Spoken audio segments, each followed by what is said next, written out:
अगर एक दिन दुनिया भर की औरतें हड़ताल कर लें तो? और आप सोचेंगे कि ऐसा सवाल पूछा ही क्यों जाना। कहते हैं कि अगर जिस दिन महिलाओं के श्रम का हिसाब किया जाएगा, उस दिन दुनिया की सबसे बड़ी चोरी पकड़ी जाएगी।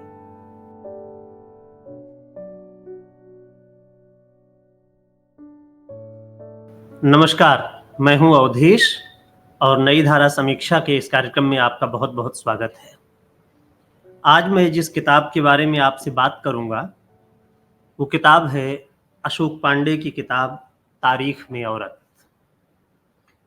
तारीख में औरत किताब संभावना प्रकाशन से 2022 में प्रकाशित हुई और ये किताब दुनिया भर की उन तमाम औरतों के बारे में है, उन तमाम औरतों का एक तरह से कहा जाए तो लाइफ स्केच है, जिन्होंने अपनी अपनी फील्ड में बेमिसाल उपलब्धियां हासिल की। ये उपलब्धियां सिर्फ कुछ हासिल कर लेने के अर्थ में नहीं है, बल्कि ये उपलब्धियां उनके संघर्षों के अर्थ में भी हैं और उनके अचीवमेंट्स के अर्थ में भी। ये किताब जहाँ से शुरू होती है वो बड़ा एक दिलचस्प वाकया है, जहाँ से ये किताब शुरू हो रही है और इसका शीर्षक देख करके ही मेरी दिलचस्पी इस किताब में पैदा हुई थी।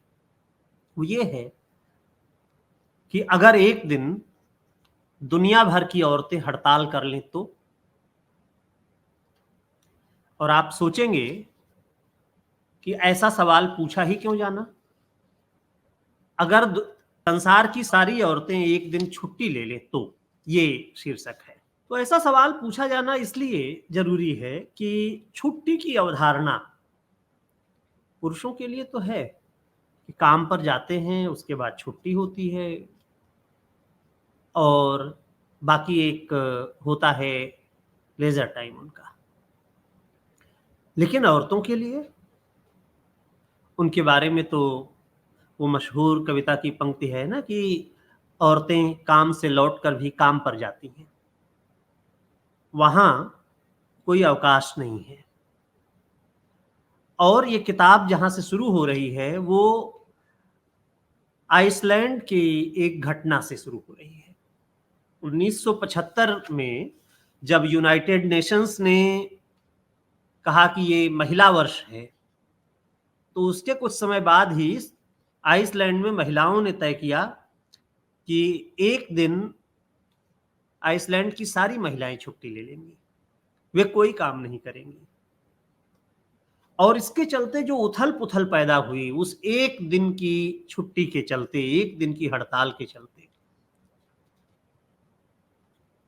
तो बाहर से खाना सप्लाई करने की जितनी जगहें थी, सारे रेस्टोरेंट, सारे फूड आउटलेट, उनका खाना खत्म हो गया था। ऑफिसों में कोई काम नहीं हो पा रहा है, इसलिए कि सारे ऑफिस छोटे बच्चों से भर गए हैं जो अपने पिताओं के साथ वहां पहुंचे हुए हैं। उनकी खुशामद की जा रही है, उन्हें चॉकलेट दी जा रही है, टॉफी दी जा रही है, उन्हें चुप कराया जा रहा है। सारे कपड़े गंदे रह गए हैं, अस्पतालों का बुरा हाल होने वाला है। तो ऐसी एक हालत, अब आप सोचें कि अगर एक दिन ऐसा हो जाए तो इतनी बड़ी दुर्दशा हो सकती है। तो अगर ये महिलाएं तय कर लें कि नहीं, हमको नहीं काम करना है, तो क्या होगा, जिस काम को कभी काम ही नहीं माना गया। कहते हैं कि अगर जिस दिन महिलाओं के श्रम का हिसाब किया जाएगा, उस दिन दुनिया की सबसे बड़ी चोरी पकड़ी जाएगी। तो ये किताब उन्हीं औरतों के बारे में है और जो एक दिन की हड़ताल आइसलैंड में हुई थी वो बड़ी मायनों में ऐतिहासिक रही। 1975 बीतते बीतते 76 में ही वहाँ काम के लिए समान अधिकार, जेंडर समानता का कानून पारित हो जाता है। और देखते ही देखते वहां के राजनीतिक नेतृत्व में बड़े पैमाने पर महिलाओं की भागीदारी होती है। आज आइसलैंड जेंडर बराबरी के लिहाज से कहा जाए तो सबसे उन्नत देशों में से एक है। और इसी तरह का जो महिलाओं के संघर्ष का इतिहास है वो सिर्फ यूरोप के 1975 की एक घटना या एक मोबिलाइजेशन से नहीं है। जैसे अशोक इस किताब के एक अध्याय में उन गुलाम काली औरतों के बारे में बात कर रहे हैं जिन्होंने धान की अलग अलग किस्मों को बचाया। और हम सब जानते हैं कि काले पुरुषों और काली महिलाओं को बड़े पैमाने पर गुलाम बनाया गया, उन्हें उनकी जगहों से दूसरे देशों में ले जाया गया जहां उनसे गन्ने के खेतों में काम करवाया जाता था। और अफ्रीका में उगने वाला जो चावल था, जो धान था, उसकी याद महिलाओं की स्मृति में बची रही। उनको दूसरी जगहों पर जहां ले जाया गया, जो न्यू वर्ल्ड बना था गुलामों के जरिए, जिसमें पूरा अमेरिका बसाया गया, दूसरी जगहें बसाई गई, और उसके पीछे जो कामगार हाथ थे वो गुलाम महिलाओं के थे, गुलाम पुरुषों के थे। तो उन जगहों पर जो धान होता था वो उसके चावल का वो स्वाद नहीं था। महिलाओं के पास कोई संपत्ति नहीं थी सिवाय उनकी स्मृति के। और आने वाली पीढ़ियों में ये महिलाएं अपनी बेटियों के बाल में धान गूंथ करके चोटी बनाती थी, क्योंकि उनको ये आशंका हर समय रहती थी कि कब किसे उठा करके गुलाम बना लिया जाएगा, कब किसे कहां फेंक दिया जाएगा, कौन कहां चला जाएगा, इसकी कोई गुंजाइश नहीं। और कोई ऐसा जरिया नहीं है जिसके जरिए हम अपने मनपसंद धान की वैरायटी को ले जा सके। इसलिए वे अपनी बेटियों के चोटियों में धान के बीज गूंथ देती थी और चोरी छिपे लाए गए यही धान बाकी दुनिया के देशों में पैदा होने शुरू हुए, उनको लगाया गया।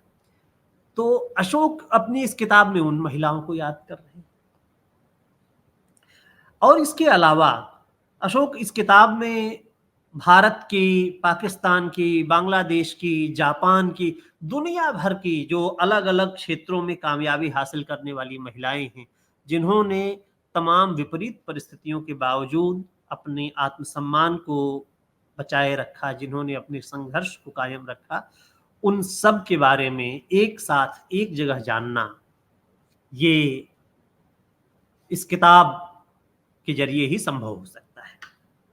एक और उदाहरण, जैसे मैं फ्रीदा काहलो का अगर उदाहरण दूं, जबरदस्त पेंटर, जिन्होंने अपने जीवन काल में जितनी पेंटिंग बनाई उसका करीब 45% 50% पेंटिंग जो है वो उनका सेल्फ पोर्ट्रेट है। बचपन में पोलियो की शिकार, उसके बाद एक दुर्घटना में पैर का घायल हो जाना, बिस्तर पर पड़े रहना, और उन विपरीत परिस्थितियों में अपने आप को एक्सप्रेस करना है। तो एक जगह वो लिखती हैं अपने पैरों को संबोधित करके कि मुझे तुम्हारी क्या जरूरत है जब मेरे पास उड़ने के लिए पंख है। तो वो फ्रीदा kahlo किस तरह से अपने जीवन में अलग अलग परिस्थितियों में, चाहे वो एक प्रेम संबंध में जाना हो जिसका बुरे विवाह में परिणत हो जाना, उससे बाहर निकलना और फिर अवसादग्रस्त होना, वो सारी घटनाएं उनके जीवन में चलती रहती हैं, लेकिन जो उनका आत्मसम्मान है, आत्मविश्वास है, जो काम है, वो नहीं रुकता है। और वो ऐतिहासिक चित्र प्रदर्शनी जब फ्रीदा अस्पताल में थी, स्ट्रेचर पर थी, उनका पैर काट दिया गया था गैंग्रीन होने के चलते, और उनकी एग्जीबिशन लगी थी। उस एग्जीबिशन में फ्रीदा बाकायदा अस्पताल के एम्बुलेंस से स्ट्रेचर पर बैठ करके आती हैं, लेट करके, और प्रदर्शनी के बीचों बीच उनका स्ट्रेचर रखा जाता है। तमाम दर्शक जो प्रदर्शनी के लिए आए थे उनसे वो बात करती हैं, हंसी मजाक करती हैं और चुटकुले सुनाती हैं, और वो प्रदर्शनी कला के इतिहास में एक अलग मुकाम रखती है। तो इस तरह के जीवट वाली स्त्रियां जिन्होंने उपलब्धियां हासिल की, ऐसी तमाम स्त्रियों का जिक्र इस किताब में है। उनकी एक कहा जाए तो लाइफ स्केच इस किताब में है। और मैं आप सब लोगों से ये कहूँगा कि अगर आप स्त्रियों के संघर्ष को जानना समझना चाहते हैं और दुनिया की तमाम स्त्रियों के संघर्ष को जानना समझना चाहते हैं, तो ये किताब आपके लिए है। ये किताब इसलिए भी महत्वपूर्ण है कि ये किसी एक क्षेत्र, भौगोलिक रूप से ही भी और कहा जाए तो कामकाज के क्षेत्र के लिहाज से भी, किसी एक क्षेत्र को नहीं चुनती है। इसमें बैले नर्तक हैं तो इसमें राजनीतिक भी हैं, कवि भी हैं तो पेंटर भी हैं, और गुलाम स्त्रियां भी हैं। तो तमाम स्त्रियों के संघर्ष एक जगह आपको यहाँ मिलेंगे। आप लोग इस किताब को जरूर पढ़ें। बहुत बहुत धन्यवाद।